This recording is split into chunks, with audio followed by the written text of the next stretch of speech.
Fala rapaziada. Esse aqui é o primeiro vídeo desse quadro novo.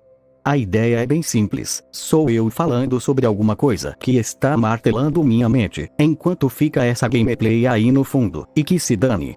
É basicamente um espaço para eu divagar sobre MMA e manter o canal ativo. Às vezes vai fazer sentido, às vezes vou viajar completamente no assunto. Mas a ideia é essa mesmo, conversar e ver onde a cabeça vai parar. E hoje eu quero falar sobre uma coisa que ninguém gosta muito de falar sobre esportes de combate, porque estraga um pouco a magia do bagulho. Ligamos a televisão no sábado à noite, e ficamos maravilhados vendo dois malucos se espancando dentro do octógono. É o suco da porradaria com infinitos patrocínios no meio tempo. A gente vê o nocaute plástico, a finalização bonita, vê campeão levantando o cinturão, e acha que a vida dos caras é um mar de rosas. Mas sejamos sinceros, ser lutador profissional de MMA é de longe uma das formas mais insalubres de se ganhar a vida nessa existência encarniçada. A esmagadora maioria dos atletas está longe de desfrutar do luxo reservado para poucos. E mesmo aqueles que se destacam ainda precisam lidar com as inúmeras atribulações de uma vida frenética e exigente. O cara sacrifica o próprio corpo, aguenta repórter mala que quer aparecer mais do que ele, aguenta fã chato, toma concussão atrás de concussão, passa fome para bater o peso na sexta-feira, e no final das contas, recebe menos que um jogador perna de pau da Premier League. E olha que eu estou falando dos lutadores mais conceituados. Imagina o lutador que mora no fiofó do Maranhão. Enfim, sabe qual é a pior parte? A parte mais sombria dessa profissão ingrata não acontece quando eles estão tomando soco na cachola, e sim no exato momento que a carreira acaba. Pensa comigo um segundo. Imagina você passar 10 ou 15 anos da sua vida sendo tratado como um gladiador. Sua rotina inteira é pautada por um objetivo claro e primitivo: sobreviver e espancar o adversário. Seu cérebro fica nadando em cortisol o dia inteiro. Aí, do nada, você faz 30 e poucos anos, o joelho esfarela, o queixo não aguenta mais pancada, e a organização te dá um tapinha nas costas e diz: obrigado pelos serviços, amigo, boa sorte na vida civil. Do dia pra noite, aquele maluco que estava acostumado a lutar na frente de milhares de pessoas em arenas, agora é só um cidadão comum que absorveu traumas cranianos durante décadas. É exatamente aí que a panela de pressão explode. Olha o caso do Anthony Smith, por exemplo. O cara foi detido por violência doméstica, ameaça terrorista e cárcere privado. Obviamente, nada no esporte justifica você virar um marginal ou cometer crimes. Cada um é responsável pelas merdas que faz, porém não podemos ignorar o Roy Nelson na sala. O Smith tem mais de 60 lutas profissionais no currículo. Isso sem contar os treinos. O camarada tomou 13 nocautes, daqueles de apagar o disjuntor. O declínio cognitivo no miolo dele deve ser de proporções babilônicas. Aí ele vai lá, anuncia a aposentadoria, bota um terno, e vira comentarista. Passa um ano, a abstinência da violência bate mais forte que vontade de craqueiro, e o cidadão me assina um contrato para lutar boxe sem luvas no evento do Masvidal. Eu lembro daquela luta bizarra dele contra o Johnny Walker em 2023. No meio do combate, o Smith teve uma crise de estresse pós-traumático. Ele começou a falar dentro do octógono que o brasileiro estava atacando a família dele. Na moral, o cérebro do Anthony já virou paçoca faz tempo. Pancadas constantes na cabeça, somadas à falta de propósito na aposentadoria, empurra esses atletas para um buraco muito sombrio. E não é um caso isolado. O Dustin Poirier é outro que está lutando contra os próprios demônios na frente de todo mundo. O Diamante é um maluco que todo mundo respeita, um pai de família, mas recentemente rodou completamente embriagado no aeroporto e arrumou confusão com Deus e o mundo. O próprio Dustin veio a público falar que a transição de se aposentar das lutas está sendo uma bosta, e assumiu que está lutando com a cachaça. Ele, assim como o Smith, também continuou como analista, tentando criar uma rotina, fingindo que tá tudo bem.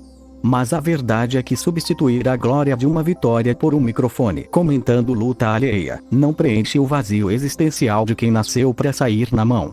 O Poirier tá tentando se manter sóbrio, documentando essa jornada na internet, e eu torço de verdade por ele. Mas é triste ver um cara que proporcionou guerras épicas para nós, derretendo psicologicamente porque não sabe quem ele é sem um par de luvas. E se vamos falar de se perder no personagem, não dá pra esquecer do Conor McGregor. Depois que o Dustin bateu no irlandês em 2021, o Conor passou 5 anos vivendo como se fosse um líder do Império Romano em decadência. O notório adotou um estilo de vida completamente desvairado, entupido de álcool, e provavelmente cheirando até a faixa de pedestre da rua. Ele tem grana suficiente para comprar uma ilha e nunca mais trabalhar na vida. Mas dinheiro não conserta a falta de sentido. O ex-campeão tentou voltar esse ano, num desespero silencioso, para se sentir relevante de novo, e vimos o que aconteceu. Quem matou a charada sobre o Conor foi o Dominick Cruz. Vi uma declaração dele dizendo que o retorno do McGregor não teve absolutamente nada a ver com o esporte em si, e sim com o fato de que o irlandês precisava de uma estrutura, de um objetivo palpável, que o salvasse de si mesmo. O esporte virou a única camisa de força capaz de segurar os demônios do indivíduo. E é muito irônico que essa observação venha justamente do Dominick Cruz, porque de todos esses caras, o ex-campeão dos galos é a anomalia do sistema. É um dos únicos que parece ter usado a própria desgraça a seu favor. O Cruz passou por um inferno físico que faria muito sujeito coringar de vez. O cara perdeu anos no auge da carreira por causa de lesões devastadoras no joelho. Ele ficou 3 anos na geladeira, voltou, lutou, perdeu, ganhou.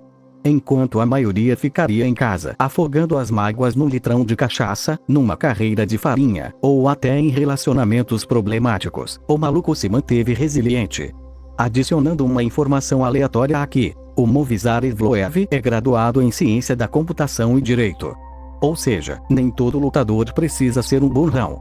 Enfim, durante o hiato na carreira, o Cruz entendeu cedo que lutar não poderia ser 100% da identidade dele.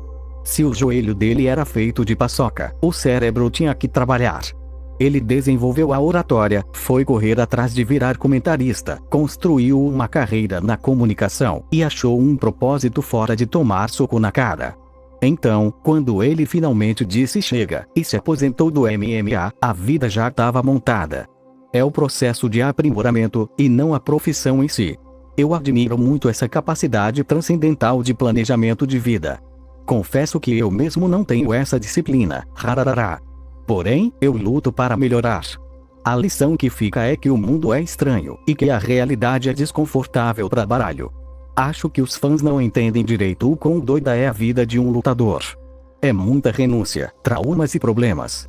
Muito mais do que atletas de outros esportes.